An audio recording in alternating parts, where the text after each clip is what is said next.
आज क्लास 11 के भौतिक विज्ञान चैप्टर 2 के भाग 2 के बारे में अध्ययन करेंगे। यदि आप भाग 1 नहीं देखे होंगे तो प्लेलिस्ट में जा कर के उस वीडियो को आप देख सकते हैं। तो अध्याय 2 में इसके पहले जो भाग 1 में आपको मापन, राज, भौतिक राशियाँ, मात्रक, आपका मात्रक के गुण के बारे में बताया गया था, मूल मात्रक के बारे में बताया गया था, मूल राशियाँ क्या हैं, तो वह जरूर आप लोग इस वीडियो को देखिए। और इसमें जो आज बताया जाएगा आपको मात्रकों की पद्धतियाँ, इसके पहले वाले वीडियो आप लोग जरूर देखिएगा। व्युत्पन्न मात्रक को भी बारे में बता दिया गया है कि व्युत्पन्न मात्रक क्या होते हैं। उसके बाद से आपका आप जो भी चीज़ें हैं पहला वीडियो में आप लोग जरूर देख करके समझ लीजिए कि मात्रक के संबंधी जो भी बताया गया है। इसमें आज बताया जाएगा आपका मात्रकों की पद्धतियाँ। तो मात्रकों की 3 पद्धतियाँ होती हैं। पहला जो होता है सीजीएस पद्धति होती हैं, और दूसरा जो होता है एपीएस पद्धति होती है, तीसरा जो होता है एमकेएस पद्धति होती हैं।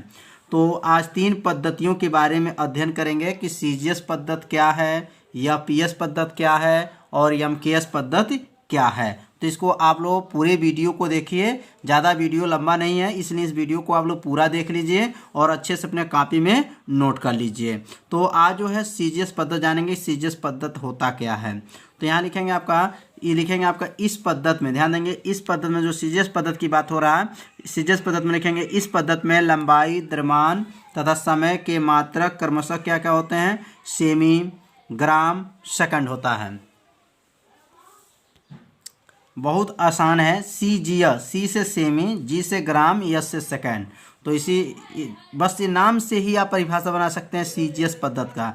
इस पद्धति में लंबाई, द्रव्यमान तथा समय, इसको लंबाई, द्रव्यमान, समय कहते हैं कि मात्रक क्रमशः सेमी, ग्राम तथा सेकंड होता है। इसे फ्रांसीसी या मीटरी आपका पद्धति भी कहते हैं। उन्हें सीजीएस पद्धति को फ्रांसीसी आपका पद्धति भी कहा जाता है या मीटरी पद्धति भी कहते हैं। अब यहाँ ध्यान देंगे आपका सीजीएस जो लिखा गया आपका, अब यह सी का मतलब क्या है, सीजीएस मतलब सी से आप सेमी कह सकते हैं, जी से ग्राम कह सकते हैं और एस से क्या कह सकते हैं, सेकंड कह सकते हैं। इधर सीजीएस पद्धति इसी को समझ में आ गया होगा, सी से सेमी, जी से ग्राम, एस से सेकंड।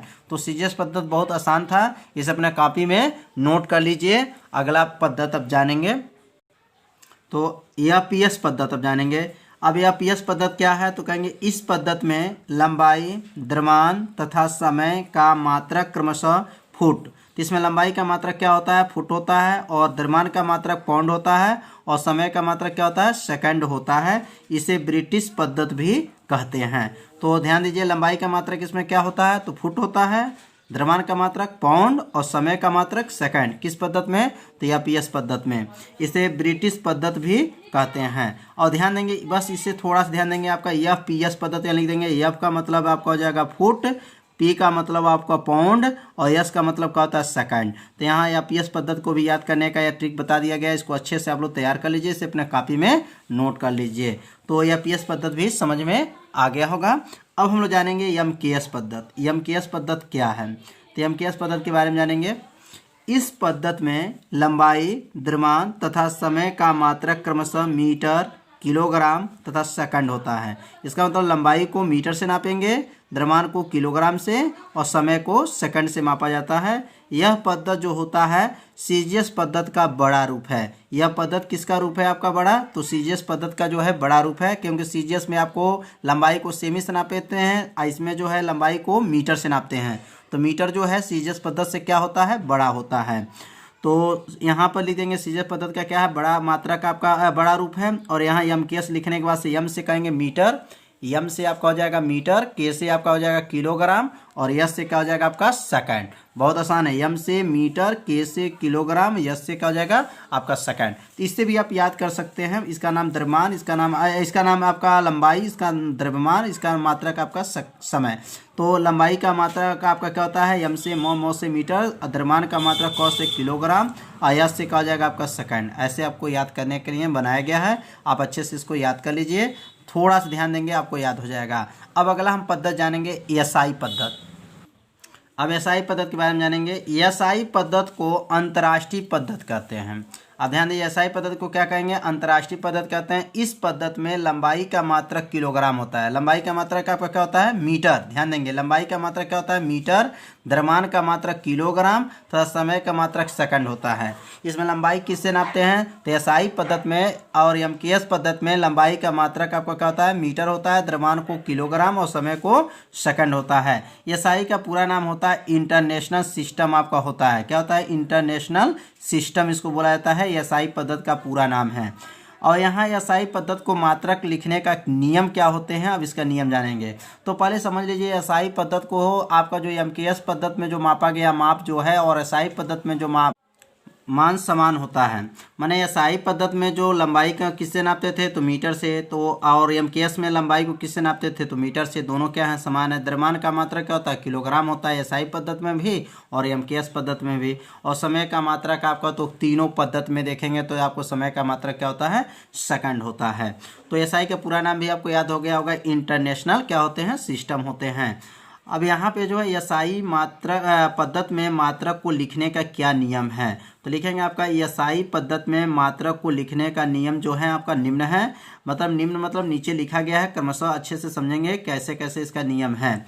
तो पहला जो है, मात्रक को हमेशा अंग्रेजी के छोटे अक्षरों में लिखा जाता है। मात्रकों को हमेशा याद रखिएगा अंग्रेजी के जो हमारे होते हैं अंग्रेजी के छोटे अक्षरों से क्या होता है, लिखा जाता है। जैसे द्रव्यमान का मात्रक क्या होता है, किलोग्राम होता है। लंबाई का मात्रक मीटर होता है, तो मीटर को एम से प्रदर्शित करेंगे, छोटा एम से प्रदर्शित करेंगे। केजी जब लिखेंगे तो आपका केजी जो होता है ये भी आपको किस लेटर में आपका होता है, तो छोटे अक्षरों में आपका होता है, तो केजी आपका छोटे हो जाएगा।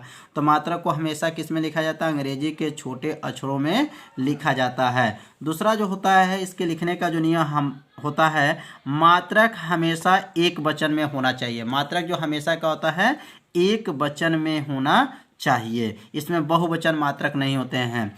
अब तीसरा का जो हो जाएगा, मात्रक को अंग्रेजी में लिखना है तो उसके सभी अक्षर छोटे होंगे।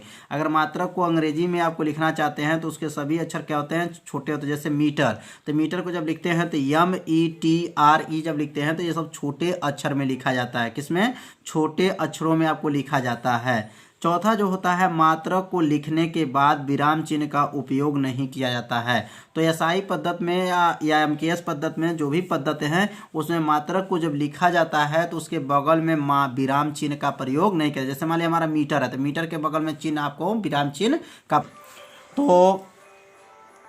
तो लंबाई का आज परिभाषा जानेंगे, लंबाई किसे कहते हैं। बहुत आसान है, बस थोड़ा देखिए यहाँ से आपका एक बिंदु यह है और एक बिंदु यह है।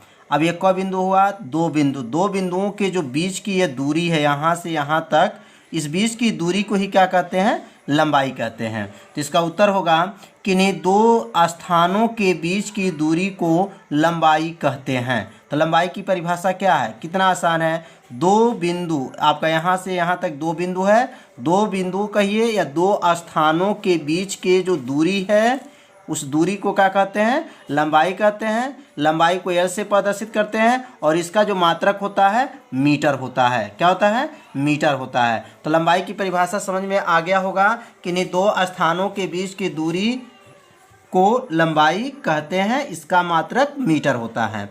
अब हम लोग जानेंगे मानक मीटर। मानक मीटर क्या है, मानक मीटर की परिभाषा क्या है, तो कहेंगे आपका एक मानक मीटर वह दूरी है जिसमें शुद्ध क्रिप्टान 86, तो क्रिप्टान का जो हमारा परमाणु क्रमांक होता है कितना होता है, 86 होता है। तो शुद्ध क्रिप्टान 86, इसका प्रतीक होता है Kr86 लिख सकते हैं, से उत्सर्जित होने वाली नारंगी प्रकाश आपका 1650,763.73 तरंगे आती हैं। तो मानक मीटर आपको जो माप लिया गया वो कहाँ से माप लिया गया है, तो शुद्ध जो क्रिप्टान 86 होता है उस क्रिप्टान 86 से उत्सर्जित होने वाले जो नारंगी प्रकाश होते हैं कितने तरंगे आती हैं, 1650 आपका 763.73 तरंगे आती हैं। उसी तरंगे को ही का माप को क्या कहते हैं, मानक मीटर कहते हैं। तो मानक मीटर की परिभाषा इसे अपने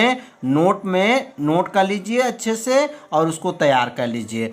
अब हम लोग पढ़ेंगे मीटर की परिभाषा। मीटर की परिभाषा क्या है, बस थोड़ा सा ध्यान देंगे मीटर का परिभाषा याद हो जाएगा। तो इसका उत्तर हो जाएगा निर्वात में प्रकाश द्वारा 1 सेकंड में, ध्यान देंगे आपका निर्वात में किसके द्वारा, प्रकाश द्वारा 1 सेकंड में। अब यहाँ से इसको लिखेंगे आपका 299, 792, 400 आपका 58 समय अंतराल तय की गई दूरी को मीटर कहते हैं। तो मीटर की परिभाषा कहाँ से लिया गया है, तो निर्वात में प्रकाश द्वारा 1 सेकंड में इतना, ध्यान देंगे आपका जो है 299, 792, 458 समय अंतराल में तय की गई दूरी को ही क्या कहते हैं, मीटर कहते हैं। अब अगला हम लोग जानेंगे माइक्रोन। मोस्ट आईएमपी एक क्वेश्चन है आपका माइक्रोन। माइक्रोन आप देखिए कंपटीशन में, जब आगे चल के आप कंपटीशन में परीक्षा में बैठेंगे, जैसे मान लीजिए एसएससी रेलवे आपका हो गया, उसके बाद से आपका जो है पॉलिटेक्निक का जो एग्जाम देंगे, तो माइक्रोन जो क्वेश्चन रहते हैं, एंगस्ट्रॉम, पिको जो होते हैं, फर्मी होते हैं, पार्सेक होते हैं, इसमें से एक क्वेश्चन हमेशा परीक्षा में पूछा जाता है। तो माइक्रोन क्या है, तो कहेंगे यह 1 मीटर के 10 लाखवें भाग को 1 माइक्रोन कहते हैं। अब ध्यान देंगे 1 मीटर के 10 लाखवें भाग को क्या कहते हैं, माइक्रोन कहते हैं। इसे म्यू से प्रदर्शित करते हैं। 1 माइक्रोन में कितना मीटर होता है, तो 10 के पावर -6 मीटर होता है। तो यह कई बार पेपर में आ चुका है कंपटीशन के एग्जाम में कि 1 माइक्रोन में कितने मीटर होते हैं, तो 1 माइक्रोन में 10 के पावर -6 आपका मीटर होते हैं। तो समझ में आ गया होगा 1 मीटर के 10 लाखवां भाग क्या कहलाता है, तो 1 मीटर का 10 लाखवां भाग माइक्रोन कहलाता है। अब इसका उपयोग कहाँ करते हैं, इसके बारे में अब जानकारी रखेंगे। माइक्रोन भी लंबाई का छोटा मात्रक है। ध्यान दीजिए माइक्रोन भी जो होता है लंबाई का यह छोटा मात्रक होता है। इसका उपयोग जीवाणुओं के आकार को व्यक्त करने के लिए किया जाता है। तो माइक्रोन को किससे प्रदर्शित करते हैं, तो माइक्रोन को म्यू से प्रदर्शित करते हैं। ऐसे आपको चिन्ह बनता है, म्यू से प्रदर्शित करते हैं। और यह इसका उपयोग कहाँ करते हैं, तो इसका जो उपयोग होता है जीवाणुओं के जो आकार, जो जीवाणु छोटे छोटे जीवाणु होते हैं, उसको आकार को ज्ञात करने में, उसके माप को ज्ञात करने में माइक्रोन का प्रयोग किया जाता है। तो अपने कॉपी में नोट कैसे करेंगे, लिखेंगे आपका माइक्रोन भी लंबाई का छोटा मात्रक होता है। इसका उपयोग जीवाणुओं के आकार को व्यक्त करने के लिए किया जाता है। अब हम लोग पढ़ेंगे एंगस्ट्रॉम। बहुत आईएमपी भी है एंगस्ट्रॉम, ध्यान देंगे तो आपको एंगस्ट्रॉम की भी परिभाषा आपको याद हो जाएगा। 1 माइक्रोन के 10,000वें भाग अथवा 1 मीटर के 10 अरबवें भाग को एंगस्ट्रॉम कहते हैं। आपका एंगस्ट्रॉम की 2 परिभाषा हो जाएगा। अगर माइक्रोन से बोलेंगे तो कहेंगे 1 माइक्रोन के 10,000वें भाग, कहेंगे 10,000वें भाग को एक एंगस्ट्रॉम कहते हैं। नहीं तो आप दूसरा परिभाषा बोलेंगे तो 1 मीटर के 10 अरबवें भाग को एंगस्ट्रॉम कहते हैं। एक एंगस्ट्रॉम के कितने मीटर होते हैं, तो एक एंगस्ट्रॉम में 10 के पावर -10 मीटर आप होते हैं। एक एंगस्ट्रॉम में कितने मीटर होते हैं, 10 के पावर -10 मीटर होते हैं। अब यहाँ इसके आगे नीचे नोट करेंगे यह माइक्रोन से भी छोटा मात्रक होता है। यह माइक्रोन से क्या होता है, छोटा मात्रक होता है। एंगस्ट्रॉम जो होते हैं जो आपका माइक्रोन से छोटा मात्रक होते हैं और इसका उपयोग जो होता है परमाणु या नाभिक के आकार को व्यक्त करने में किया जाता है। इसका उपयोग कहाँ करते हैं, तो नाभिक का आकार व्यक्त करने में इसका प्रयोग किया जाता है। तो एंगस्ट्रॉम समझ में आ गया होगा। अब हम लोग पढ़ेंगे फर्मी। एंगस्ट्रॉम का उपयोग एक जगह और होता है, इसको भी आप लोग नोट कर लीजिएगा।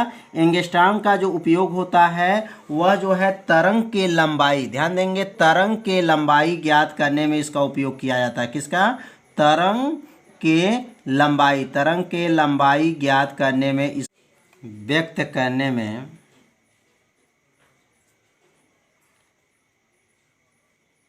में किया जाता है। तो एंगस्ट्रॉम का उपयोग कहाँ करते हैं, तरंग के लंबाई अगर व्यक्त करते हैं, अगर तरंग की लंबाई मापते हैं तो एंगस्ट्रॉम में मापा जाता है या व्यक्त करने में किया जाता है। तो अब अगला हम लोग जानेंगे फर्मी। फर्मी क्या है, तो फर्मी जो है यह लंबाई और दूरी का सबसे छोटा मात्रक है। यह कई बार कंपटीशन में क्वेश्चन आया है कि लंबाई और दूरी का सबसे छोटा मात्रक क्या होता है। तो लंबाई और दूरी का सबसे छोटा मात्रक फर्मी होता है। क्या लिखेंगे, यह लंबाई तथा दूरी का सबसे छोटा मात्रक होता है। इसका प्रयोग परमाणुओं के आकार, नाभिक के आकार ज्ञात करने में किया जाता है। यह मीटर का 10 के पावर -15वां भाग होता है। इसे F से प्रदर्शित करते हैं। तो यह मीटर का कितना भाग होता है, तो 10 के पावर माइनस आपका जो है 15वां आपका भाग होता है। इसे F से प्रदर्शित करते हैं। एक फर्मी कितने के बराबर होता है, तो एक फर्मी बराबर 10 के पावर -15 मीटर के बराबर होता है। एक फर्मी में कितने मीटर होते हैं, तो 10 के पावर -15 मीटर होते हैं। अब अगला हम लोग जानेंगे प्रकाश वर्ष। प्रकाश वर्ष क्या होता है, तो इसका उत्तर होगा प्रकाश वर्ष दूरी का मात्रक होता है। आप ध्यान दीजिए, अब यह वर्ष देखने से लगता है कि प्रकाश वर्ष जो समय का मात्रक, बहुत लड़के समझेंगे कि प्रकाश वर्ष किसका मात्रक है, तो समय का मात्रक। तो समय का मात्रक नहीं होता है, ध्यान दीजिएगा। प्रकाश वर्ष जो है दूरी का मात्रक होता है। किसका मात्रक है, दूरी का मात्रक होता है। एक वर्ष में प्रकाश द्वारा तय की गई दूरी को प्रकाश वर्ष कहते हैं। एक वर्ष में प्रकाश द्वारा तय की गई दूरी को एक प्रकाश वर्ष कितने के बराबर होता है, तो 9.46 × 10 के पावर 15 मीटर के बराबर होता है। तो एक प्रकाश वर्ष याद रखेंगे कितने के बराबर होता है, तो 9.46 × 10 के पावर 15 मीटर के बराबर होता है। अब अगला जो है आपका पारसेक। यह भी क्वेश्चन बहुत ही आईएमपी है। पारसेक क्या होता है, तो लिखेंगे यह लंबाई तथा दूरी का सबसे बड़ा मात्रक होता है। अभी क्या पढ़े हैं, इसके पहले फर्मी पढ़े थे। यह लंबाई और दूरी का जो सबसे छोटा मात्रक था, और यहाँ पारसेक पढ़ेंगे यह लंबाई तथा दूरी का सबसे बड़ा मात्रक होता है। इसका उपयोग बड़े खगोलीय दूरियां व्यक्त करने में किया जाता है। इसका उपयोग जो होते हैं खगोलीय जो पिंड होते हैं उसको दूरियां जो होते हैं मापने में इसका प्रयोग किया जाता है। एक पारसेक प्रकाश वर्ष का कितना गुना होता है, तो 3.26 गुना होता है।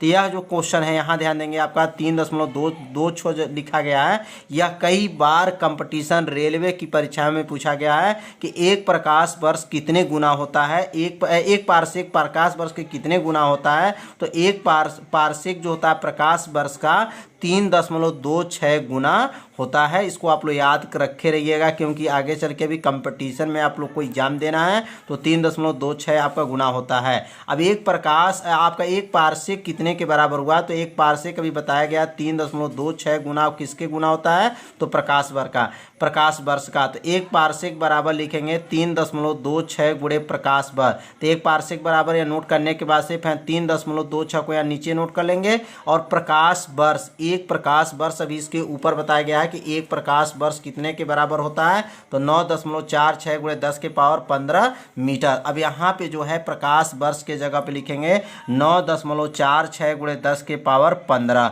अब 3.26 और 9.46 का दोनों का जब इसमें गुणा करेंगे तो गुणा लगभग आएगा आपका 30.8 × 10 के पावर 15। ये दोनों को गुणा करने के बाद से आप लगभग मान लिखेंगे 30.8 × 10 के पावर 15। अब एक स्थान दशमलव और आगे बढ़ा देंगे, मानक रूप बनाएंगे तो हो जाएगा 3.08 × 10 के पावर अब 16। ये 15 घात है, एक स्थान इधर और घुसुक गया दशमलव, तो समझिए एक स्थान जब आगे जाएगा तो 15 घात से क्या घात हो जाएगा आपका 16 घात हो जाएगा। अर्थात एक पारसेक कितने के बराबर होता है, तो एक पारसेक जो होता है 3.08 × 10 के पावर आपका 16 मीटर के बराबर होता है। तो आपको आज का जो पढ़ाई है समझ में आ गया होगा कि प्रकाश वर्ष क्या है, पारसेक क्या है, उसके बाद से माइक्रोन क्या है, फर्मी क्या है। तो इसे अपने कॉपी में आप लोग अच्छे से तैयार कर लीजिए, नोट कर लीजिए, और मेरे वीडियो को शेयर भी कीजिए, चैनल को सब्सक्राइब कीजिए। यदि आप नए हों तो आप ज़रूर चैनल को सब्सक्राइब कीजिए, क्योंकि पर डे एक वीडियो फिजिक्स का और एक वीडियो केमिस्ट्री का अपलोड किया जाता है क्लास 11 का। तो इसलिए आप लोग चैनल को सब्सक्राइब और बेल आइकन जो घंटी में 3 ऑप्शन आता है, तो पहला वाला ऑप्शन, ऑल वाला ऑप्शन को आप लोग ओके कीजिए, जिससे कोई भी वीडियो अपलोड